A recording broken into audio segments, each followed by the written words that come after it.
Bueno, muy buenos días. Buenos días. No me convencieron ni un poquito, parece que están con sueño. Buenos días. Buenos días. Ahora sí me gustó. Ahora buenos días, querido profesor. Gracias a Dios por este tiempo que nos permite estar juntos, por volverlos a ver de nuevo, por encontrarnos con visitas, con amigos, con hermanos, con personas que la verdad hace un montón que no nos veíamos. Creo que desde el año pasado no nos veíamos. Me pasó un menos. Y la verdad es que es precioso volver a estar con ustedes. Les transmito los saludos de las iglesias donde hemos estado en la iglesia de Córdoba, donde se congrega mi hermana y mi cuñado, que los conocen ustedes, que vinieron a una conferencia acá, se acuerdan de compartirnos la palabra. Y también hemos estado en la iglesia de Andresito, donde están los papás de Ari, que les mandan muchos saludos mis suegros, a cada uno de ustedes, que tienen ese deseo siempre de venir a pasear, pero bueno, por distintas circunstancias y lejos de la distancia en que estamos, a veces se les hace difícil venir, y tan grandes, ¿sí? Están grandes ellos y la verdad que también les gusta venir, pero bueno, ojalá pudiera estar todos los años acá visitándonos o nosotros yendo para allá, pero sería una cosa media complicada. Mejor así, una y una, cosa que una vez vamos y una vez vienen. Así estamos, no nos cansamos de ir para allá y tampoco ellos se cansan de venir para acá. Pero es precioso ver iglesias y lugares donde hemos estado visitando, le hemos estado compartiendo fotos de lo que fue la construcción de la platea, le hemos compartido fotos del trabajo que se hizo, de las personas que estuvieron participando con nosotros. También se les abrió la oportunidad de si alguna iglesia o alguno de los lugares hermanos quería colaborar con la iglesia, también se abrió esa oportunidad y se les compartió un área para que si alguno tiene ese deseo en el corazón de colaborar con la iglesia acá en Villa Langostura, lo pueda hacer. Así que les transmito saludos y la verdad que están emocionados ellos y nosotros de ver lo que Dios ha hecho con nosotros en este lugar, a pesar de que la platea va más allá de nuestros fondos, va más allá de nuestras fuerzas, va más allá de nuestros proyectos y el Señor nos ha asombrado.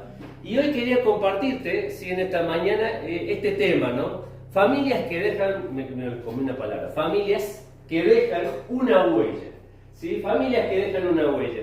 Y saben que lo interesante de la familia es ver cómo se caracteriza una iglesia. Y algunas iglesias, ¿sí?, que nosotros hemos estado visitando se caracterizan por la alabanza, ¿sí? Personas que tienen un grupo de coral, un grupo de música también armado, cantando, y te lleva y te emociona. Nosotros hemos estado en la iglesia de Córdoba, que siempre lo digo, y es más, siempre muchas veces sacamos canciones de ahí para traer y compartir acá, porque no solo tienen un grupo estable de músicos, hablando de como 3 tecladistas, 4 guitarristas, 2 que hacen primera guitarra, 2 que hacen segunda guitarra, 3 bateristas, pare que me estoy olvidando. Y un solo bajista que es mi primo, que toca bajo de 5 cuerdas, el único, nadie más quiere el bajo, así que el resto hay un montón de instrumentos en el bajo, y las que cantan, ¿sí? El coro de apoyo que siempre hay, varones y mujeres cantando, y siempre hay son 3 o 4, y encima tienen que hay un chico en la iglesia, o 2 en la iglesia, que componen música. Y una de las canciones yo las grabé, después la vamos a compartir para ver si la podemos cantar en la iglesia, la compuso él y la puso a disposición de la iglesia. Y no es la primera vez que compone una canción, siempre ha compuesto canciones y enriquecen el cantar o la alabanza de la iglesia. Entonces hay iglesias que se caracterizan por la alabanza. Hay otras iglesias que se caracterizan por el edificio. Sí, edificios grandes, monumentales, con muchas comodidades, muchos lujos, con grandes playas de estacionamiento para autos, uno lo ve y empieza a ver mármol por todos lados, edificios que se caracterizan por la construcción. Hay otras iglesias que se caracterizan por el refrigerio, ¿sí? Siempre decimos, donde hay algo para comer, ahí hay muchas veces no falta nadie, ¿sí? Ahora decimos, vamos a cortar el pasto y cric, cric, y no encontrás a nadie que quiera venir a cortar el pasto. Pero hay iglesias que se caracterizan por esto, por preparar grandes refrigerios. Yo escuchaba las cosas que hacen en la reunión de varones ahí en la iglesia donde estaba mi hermana, mamá. La verdad que nosotros somos unos pollitos de bebés, somos, a comparación de lo que preparan ellos en cada encuentro de varones. Pero hay iglesias que se caracterizan por esto. Hay otras iglesias que se caracterizan por los líderes que tienen, ¿sí? Y uno puede mirar por internet y encuentra iglesias donde tienen 400, 500, 1000 personas y encontrar que hay una figura principal. Una de esas que nosotros hemos estudiado, no sé si se acuerdan años atrás cuando hicimos una vida con propósito y habíamos hablado de la iglesia de Rick Warren, que es una iglesia que tiene más de 1000, entre 1000 y 5000 miembros en la iglesia. O sea, imagínense, y Rick Warren es una persona que ha escrito muchos libros, entre ellos Una vida con propósito, Una iglesia con propósito y demás libros así.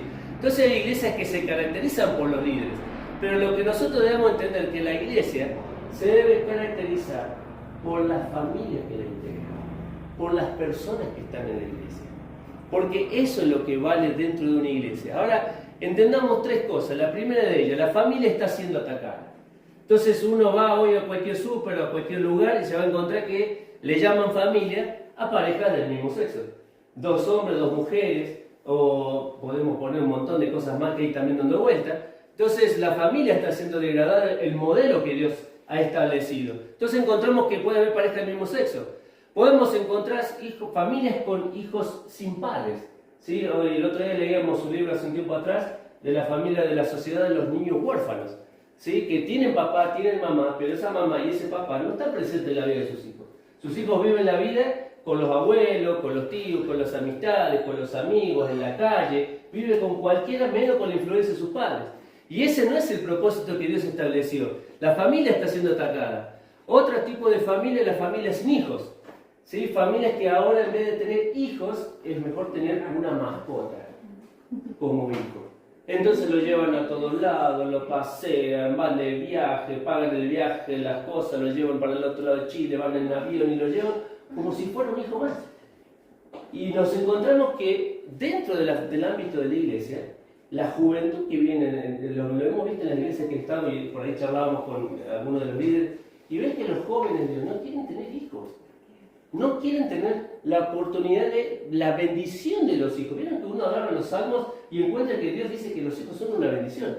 Hoy la sociedad nos presenta que los hijos son un estorbo, que son una carga, que son un problema de la vida, porque no te permite salir, no te permite ir a un lado, tenés que estar esclavo. Si tenés que priorizar y comprarte algo a vos y algo a tu hijo y no te alcanza, es que papá y mamá saben que terminan resignando lo suyo para darle a los hijos que puedan tener. Entonces a veces uno anda arrepiento, pero los hijos tienen lo que necesitan. O no lo ha pasado, padres que están acá, madres que están acá. A veces priorizar las necesidades de los hijos y no la de uno, porque a veces la plata no alcanza. Entonces encontramos que hoy la sociedad ha cambiado esto de la familia sin hijos. La familia se puede hacer pero sin hijos. Y no es el concepto de Dios. Entonces la iglesia debe entender y debe defender el propósito de la familia. Génesis 2:24 decía, por tanto dejará el hombre a su padre, a su madre, y se unirá a su mujer, y los dos serán una sola carne. Y estaba estableciendo que el principio de Dios es que el hombre y la mujer sean la familia, y el hombre y la mujer tengan hijos, y los hijos sigan teniendo hijos. Entonces, ¿por qué es esto? Porque no es una cuestión de recambio generacional como se está hablando ahora con respecto a las jubilaciones futuras. Estamos hablando de que nos olvidamos de que Satanás está trabajando para destruir la familia, cambiar el modelo de familia, cambiar los propósitos de Dios y desvirtuar lo que Dios ha planificado desde el principio del mundo. Entonces entendamos que la familia está siendo atacada. Otra cosa más, quiero que veamos una familia en la iglesia de Corinto. Si hay una sociedad complicada o una iglesia complicada, es la iglesia de Corinto. Si uno se pone a agarrar la Biblia, va a encontrar que la iglesia de Corinto tenía uno tras que otro los problemas. Y quiero compartírtelo las dificultades que tenía la iglesia de Corinto. Primero y principal, había divisiones. 1 Corintios 1:12, quiero que lo vayamos a ver para que ustedes puedan corroborar lo que estamos diciendo. 1 Corintios, vamos a estar por 1 Corintios, así que abran en 1 Corintios y vamos a dar vuelta por ahí. 1 Corintios capítulo 1 y versículo 12. Pablo escribe a esta iglesia, ¿sí? Y empieza a tratar los problemas que tenía la iglesia. Y empieza a detallar varios problemas. Entre ellas esta, 1 Corintios 1:12, y dice que en la iglesia había divisiones. Dice 1:12 de 1 Corintios capítulo 1. Quiero decir que cada uno de vosotros dice, yo soy de Pablo, yo soy de Apolos, y yo de Cefas, y salió el espiritual y dijo, yo soy de Cristo. Para no entrar en conflicto con nadie. Pero había divisiones en la iglesia. Personas que se caracterizaban por ir detrás de una persona. No detrás de Cristo, sino de una persona. En la iglesia de Corinto había divisiones. En la iglesia de Corinto había pecado. Capítulo 5. Fíjate lo que dice acá el escritor. Esto es terrible lo que dice acá. Porque habla de un pecado muy feo. Y dice capítulo 5 y el versículo 1 del 1 Corintios. Para que mi Biblia no tiene. Ahí está. De cierto se oye que hay entre vosotros fornicación, y tal fornicación cual aún ni aún se nombra entre los gentiles, tanto que alguno tiene la mujer de su padre. En la iglesia de Corinto estamos hablando de que había pecado. Y muchos, si vos seguís leyendo, muchos dicen que miraban para afuera, o sea, nadie se atrevía a marcar que estaba mal lo que estaban haciendo. Y ellos terminan diciendo, Pablo, ni aún los gentiles dicen, ni pueden pensar en su cabeza los gentiles, la gente que tiene Cristo, ¿cómo puede ser que en la familia hay un incesto? Entonces, la iglesia de Corinto no era una iglesia fácil, era una iglesia que tenía muchas complicaciones. Incesto en el medio de la familia, pecados aberrantes. Había otra cosa más, peleas, capítulo 6, versículo 1, fíjate lo que dice. ¿Osa alguno de vosotros cuando tiene algo contra otro ir a juicio delante de los injustos y no delante de los santos? ¿O no sabéis que los santos han de juzgar el mundo? Y si el mundo ha de ser juzgado por vosotros, ¿soy indigno de juzgar cosas pequeñas? Dice, ¿o no sabéis que hemos de juzgar a los ángeles? ¿Cuánto más las cosas de esta vida? Y comienza a hacer un detalle ahí, ¿no? Y la cuestión era que había hermanos que tenían un conflicto. Y en vez de solucionarlo, conforme a los principios de Mateo 18, de hablar con la persona, de si no podés solucionarlo, busco una persona que me ayude a solucionar el conflicto. Si no puedo, voy y lo comunico a la iglesia para solucionar ese conflicto. Estas dos personas terminaron haciéndose un juicio uno al otro. Y habían puesto a un juez pagano para que pudiera dirimir entre ellos dos. Entonces termina diciéndole a Pablo, ¿cómo puede ser que no hay uno de ustedes que pueda solucionar el conflicto entre dos hermanos que tienen que ir a un juez inconverso con valores antibíblicos a que les pueda dar una solución a ustedes dos? Entonces encontramos que dentro de la iglesia había peleas a tal punto que iban a juicio un hermano contra el otro hermano. No podía ser permitido y Pablo lo marca en este lugar. Pero hay varias cosas en esta iglesia de Corinto. También había problemas en el matrimonio. Y uno acá pone a leerse 1 de Corintios capítulo 7 y comienza diciendo esta frase en el versículo 1. En cuanto a las cosas que me escribiste, quiere decir que había cosas que le preocupaban, y dice Corintios, y le escribieron por privado. Bueno le sería al hombre no tocar mujer, pero a causa de las fornicaciones cada uno tenga su propia mujer y cada uno tenga su propio marido. Y comienza a decir cómo son las relaciones en la intimidad entre el hombre y la mujer. ¿Qué debían respetar? ¿Qué debían valorar? Cosas que para esta iglesia de Corinto les preocupaba y tenían conflicto en el medio de la familia. Entonces Pablo tiene que escribirle y decirle, hay problemas en el matrimonio. Bueno, esto dice la Biblia con respecto a esos problemas entre la intimidad entre el hombre y la mujer. Había problemas de ignorancia de los dones. Capítulo 12 de 1 de Corintios, vamos a saltar unos capítulos ahí en el medio. 1 de Corintios, capítulo 12. Y no había una claridad con respecto a los dones, cuáles eran los que estaban vigentes, cuáles eran los que no estaban vigentes, cuáles eran los dones que por ahí algunos ostentaban, como diciendo este es más importante, el de lengua, porque yo hablo en un montón de cosas, y Pablo tiene que decir ninguno de los dones más que el otro, todos son importantes porque cada miembro recibió un don y un talento para el servicio de la iglesia. Entonces no lo entendían, y Pablo marca dos cosas que quiero que podamos ver antes de seguir. Primero principal, los dones fueron para honrar a Cristo. El día que nosotros aceptamos a Jesucristo, Dios dio una capacidad sobrenatural puesta por el Espíritu Santo, para que nosotros podamos utilizarlo para honrarlo a Él, pero en segundo lugar, para servir a los hermanos. Y cuando nosotros nos ponemos a ver nuestra vida, encontramos que tenemos también talentos que son parte de nuestra vida. ¿Cuál es la diferencia entre uno y otro? Sencilla, el talento viene cuando vos nacés, por primera vez, de papá y de mamá. Pero el don viene cuando vos aceptás a Jesucristo. En el momento que vos aceptás a Jesucristo, Dios deposita un don como mínimo o varios dones en la vida de la persona para el servicio de la iglesia. Entonces vamos a poner en claro, Messi, ¿tiene un don o un talento? Tiene un talento, porque lo recibió de nacimiento y lo desarrolló a lo largo de su vida. Ahora, si nosotros podemos mirar otro ejemplo, a ver, vamos a poner otro, Gene Elliot, una persona que se sacrificó para llevar el mensaje de los Aucas. ¿Qué tuvo él? ¿Un talento o un don? Un don, porque el don era de llevar el mensaje de salvación y en vez de hacerlo a través de la palabra, como los dones de enseñanza, lo terminó haciendo a través de su vida. Entonces, él habló hacia otras comunidades. Lo que nosotros vemos que tenemos dos capacidades que Dios nos da. Una de nacimiento cuando nacemos por primera vez y una que recibimos cuando recibimos a Cristo. Entonces, esas dos cosas que tenemos, dones y talentos, debemos rendirlos al Señor para honrarlo a Él, pero también para servir a los hermanos. ¿Qué más había en esta iglesia de Corinto que no me da cuenta? A ver, hacer un clic ahí. Hacer un clic más. Murió. Nos vemos en Disney. Ah, se salió. Volvelo a poner ahí. Pero tenía que venir. A ver, vamos de nuevo a abrirlo. Ah.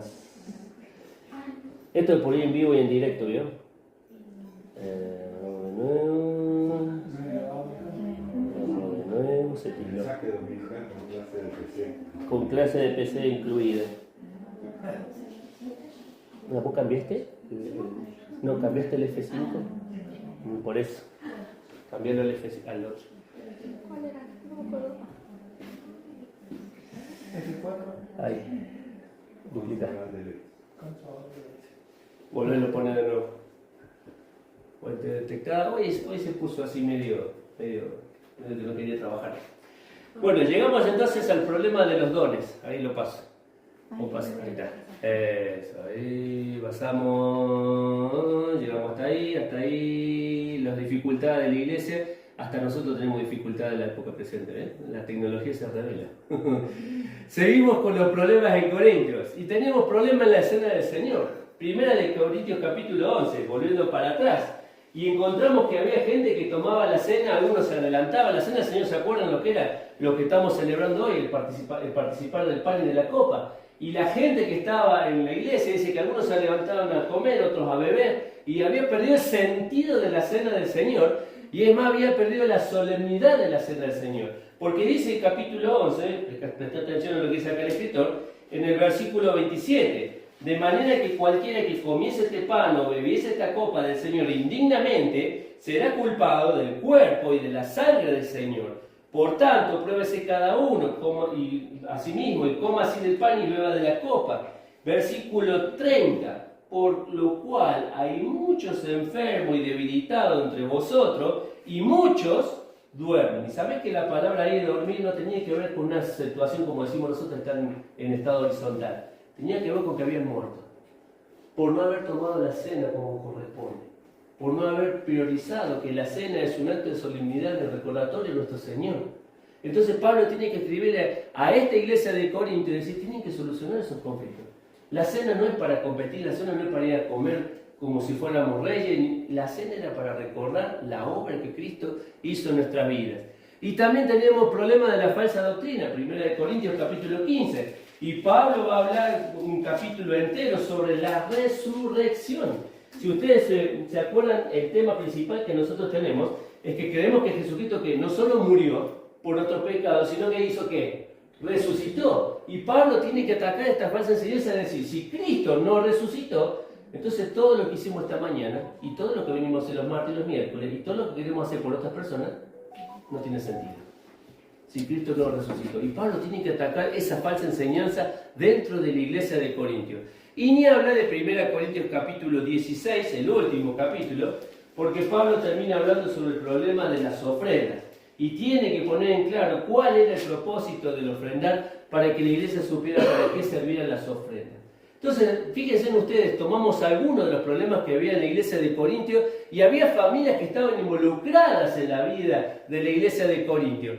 Pero quiero que te fijes porque acá al final de todo, en el capítulo 16, vamos a leer el nombre de una familia que se nombra en especial. Una familia que se habla específicamente de ella y sus integrantes.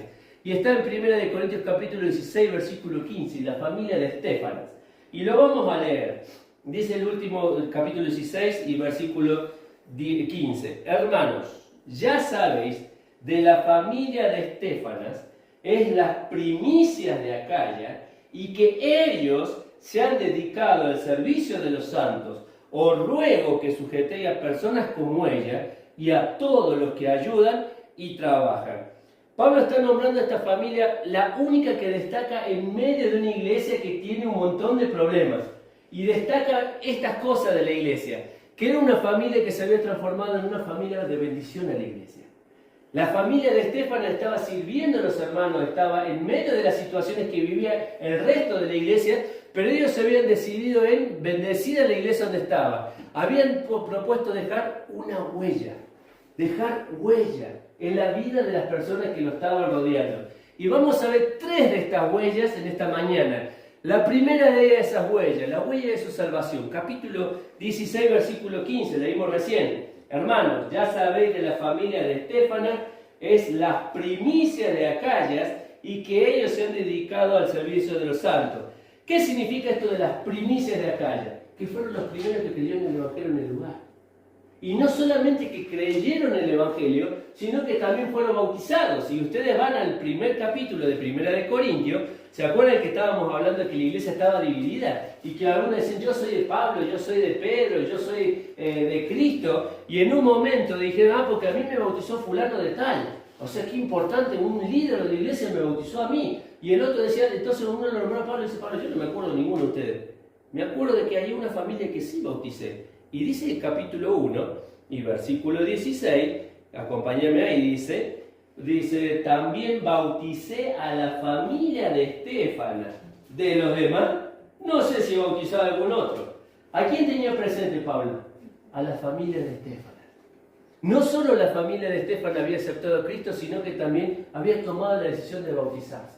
¿Qué es esto de aceptar a Jesucristo? Es entender que la persona, que nosotros tenemos pecado y que el pecado debe ser tratado a la manera de Dios. ¿Cuál es la manera de Dios? Que nosotros nos reconozcamos como pecadores, que aceptemos el precio que pagó Jesucristo en la cruz, que pagó por nuestros pecados. Es como si dijéramos, hoy me enojo y agarro el bajo de Cristian, lo tiro al piso. No, Cristian dice, no, porque me sale caro. Lo tiro al piso y alguien tiene que pagar por eso. ¿Quién diría usted que lo tiene que pagar? El que rompió. César, el que lo rompió. Yo me tengo que hacer cargo de agarrar el bajo y decirle, Cristian, te pago un bajo nuevo. Pero como no tengo la capacidad para pagar y no tengo dinero para hacerlo, alguien se levanta de acá de la iglesia y dice, yo lo voy a pagar. Yo voy a pagar lo que rompió Mario. Ese es el sentido de la salvación. Que Jesucristo se hizo cargo de todos nuestros pecados, de todos nuestros problemas, y lo pagó Él. Para que nosotros no recibiéramos la consecuencia del pecado. La consecuencia la pagó Él. Para darnos a nosotros vida, y vida en abundancia. Pero una vez que uno cree en el Evangelio, cree en Jesucristo, que Él pagó nuestros pecados y que resucitó, es ahí cuando después pasamos a este lugar, al bautismo. Y fíjense ustedes que el pasaje, ¿de qué habla? ¿En qué verbo habla? ¿En singular o en plural? Dice ahí el versículo 16, y también bauticé a la familia de Estéfanas. De los demás no me acuerdo. Vamos al último capítulo que estábamos leyendo recién, en el capítulo 16 y versículo 16. Y dice ahí el escritor, os ruego que sujetéis, hermanos, versículo 15. Ya sabéis de la familia de Estéfanas, es la primicia de Acaya y que ellos se han dedicado al servicio. La familia completa. La familia completa. El papá, la mamá, los hijos. La familia completa a servir al Señor. Y fíjate, ¿qué significa esto de la huella de la salvación? 3 cosas. Hablaban de Cristo. Hablaban de Cristo. Es importante entender que nosotros estamos para comunicar el mensaje a otros, a nuestros hijos, a nuestra familia. Pero hablaban de Cristo. Segunda, mostraban a Cristo. Es muy fácil hablar de Cristo. Lo difícil es la segunda, mostrar a Cristo. Porque, como dice el dicho, del dicho al hecho hay un gran trecho. Entonces la segunda, mostrar a Cristo, pero la tercera, servían a Cristo. Servían a Cristo. Entonces la huella de salvación no solo tiene que ver con que nos hemos aceptado a Jesucristo, sino que nuestra vida, de ser una vida que no tenía propósito, no tenía sentido, no tenía una razón de ser, se transforma en una familia útil. Como Pablo decía con respecto a Onésimo, en un momento te era inútil, pero ahora te es útil. Y eso es lo que pasa cuando nosotros aceptamos a Jesucristo. De ser inútiles pasamos a ser útiles para el Señor. Entonces, Efesios capítulo 2 y versículo 10, ahí estamos, ahí nomás. Efesios capítulo 2 y versículo 10, dice el escritor ahí, porque somos hechura suya, creados en Cristo Jesús, para buenas obras, las cuales Dios preparó de antemano para que anduviésemos en ellas. Para eso Dios nos salvó, para que seamos útiles, para que estemos en los propósitos que Él ya tiene para nuestras vidas, para que entendamos que el sentido de nuestra vida no es solo tener una casa, no solo tener un auto, no solo salir, tener un trabajo, tener una carrera, tener las cosas que uno pueda desear tener en esta vida, sino para que entendamos que el primer propósito es mostrar a Cristo en nuestra vida y ordenar el resto de las cosas debajo de ese propósito, debajo de ese objetivo. Ahora, ¿cuál era la segunda huella? La segunda huella, la huella de su servicio. Capítulo 15 y versículo 16 de 1 de Corintios, lo leímos recién, porque ellos dicen, se han dedicado al servicio, a la obra, a servir a los santos. Lo voy a leer ahí, esperen que no lo puedo llegar a encontrar. Están muy pegadas mis hojitas.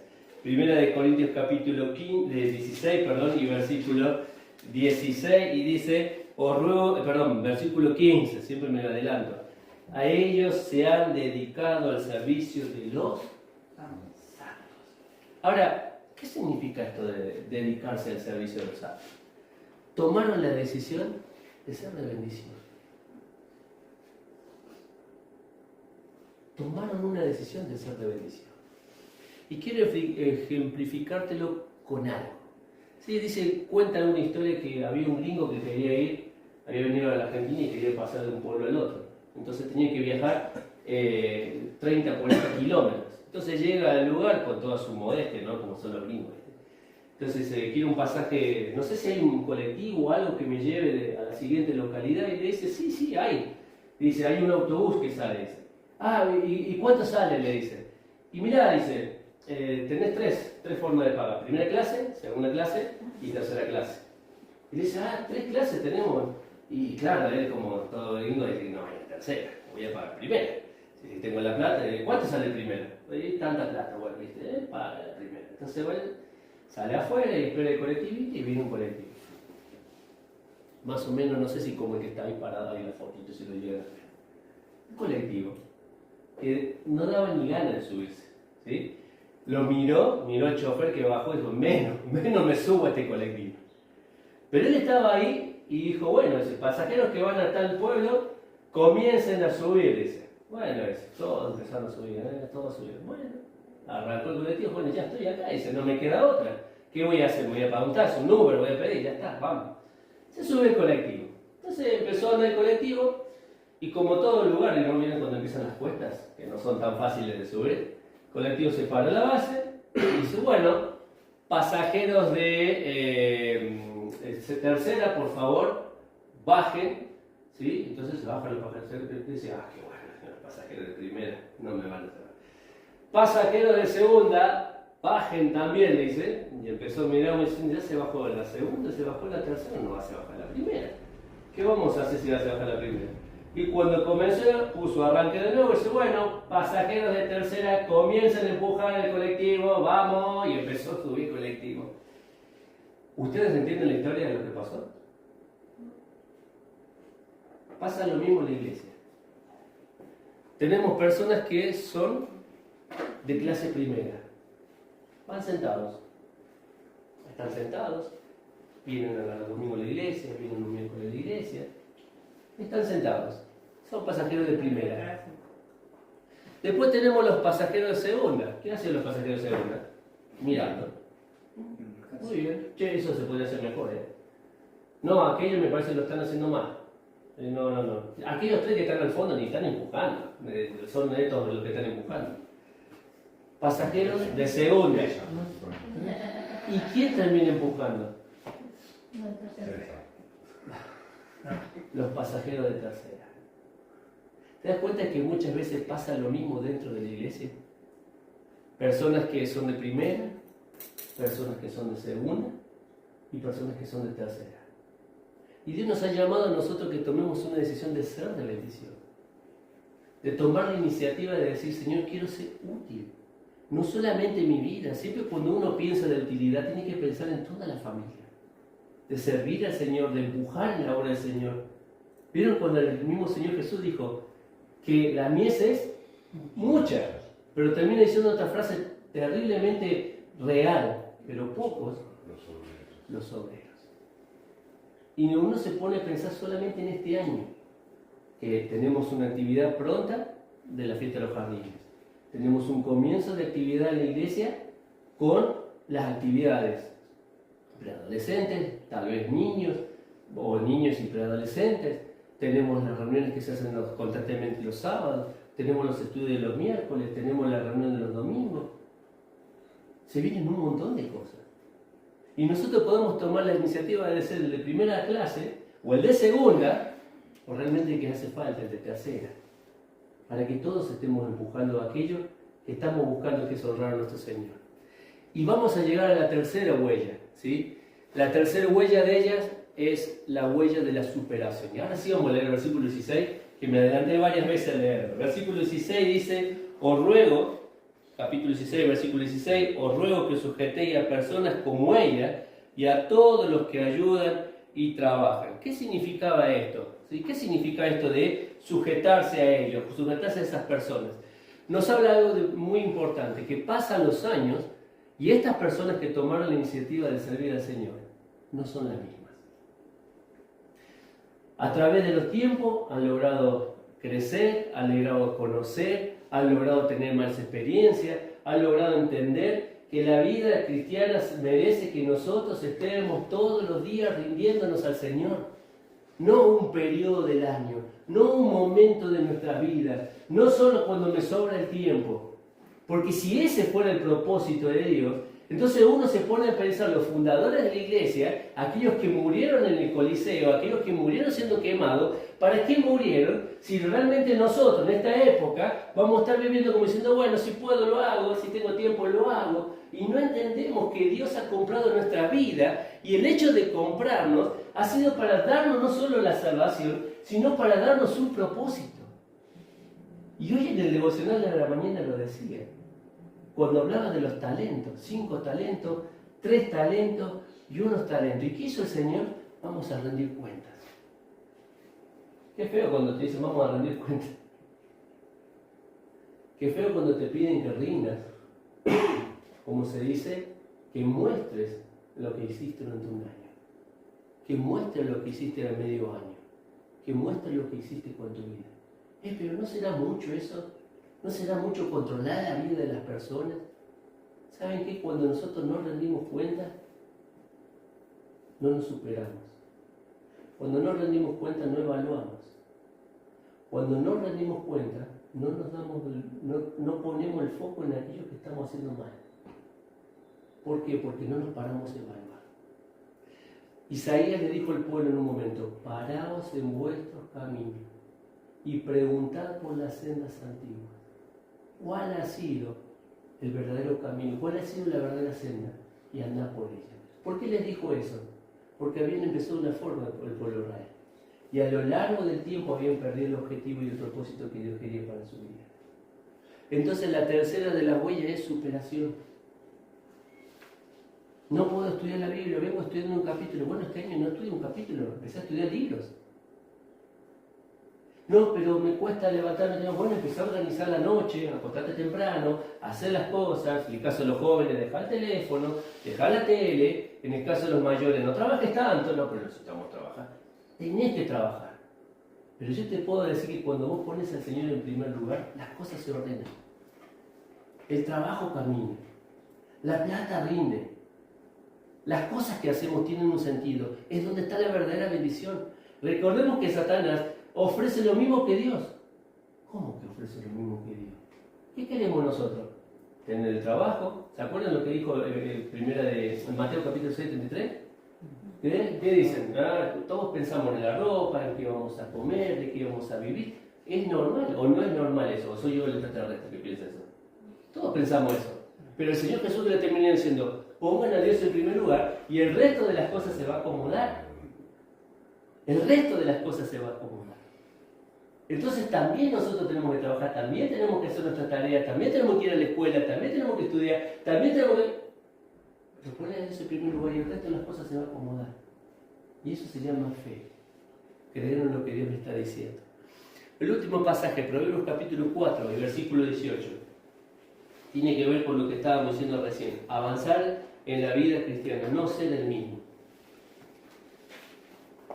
Capítulo 4 de Proverbios y versículo 18. Dice ahí el escritor: mas la senda de los justos es como la luz de la aurora, que va en aumento hasta que el día es perfecto. ¿Te has puesto alguna vez mirar el amanecer? O un amanecer, mejor el amanecer. Al lado del mar, qué lindo, ¿no? Cuando vemos la cosita y la pelotita y empieza a salir así, ¡oh, qué cosa linda! Hay que levantarse temprano, ¿no? Obviamente. Si va a las 12 no va a pretender ver el amanecer. Ya pasó ya. Pero si vas a cualquier lado, ver el amanecer es algo precioso. Pero vieron cuando el sol recién sale, no calienta, no pasa nada. Te da y vos sentís. Pero ya cuando está a las 12 el sol, ya quema, ¿no? Y ahí la palabra que dice, en el pasaje que estamos leyendo, ¿vieron cuando dice va en aumento? Le puse al revés. Cuando dice va en aumento, la palabra significa jalar. Y significa andar, avanzar, crecer. ¿Sabes qué es lo que te quiero decir con esto? Que este tiene que ser el propósito de nuestra vida. Y el de este año. Avanzar. Avanzar en las cosas que todavía estamos dando vuelta. No quiere que estamos ahí perdiendo tiempo, pasan los tiempos, pasa el año, pasan las cosas, y cuando llegó final te digo, ya pasó, bueno, el año que viene lo hago. El tiempo para servir al Señor es ahora. Nadie sabe cuánto tiempo nos queda. Y termino con esto. Vimos hoy que la familia de Estéfano dejó huellas en 3 cosas. Primero, la huella de su salvación. Segundo, la huella de su servicio. Y tercero, la huella de su superación. Que realmente nosotros podamos este año tomar una decisión de dedicarnos. ¿Viste que esa palabra dedicarnos es difícil?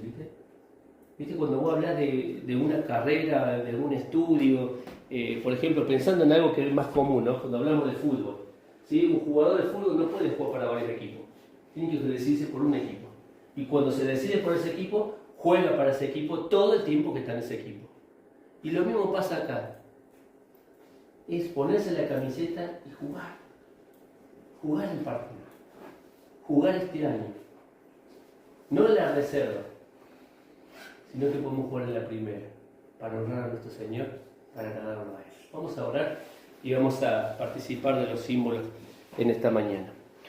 Señor y Padre, te damos gracias por darnos este día, por la bendición de ser tus hijos, por mostrarnos, Señor, en Estéfanas cómo el Evangelio llegó a sus vidas. Y cómo, Señor, se transformaron en medio de una iglesia difícil en transformarse en una familia de bendición.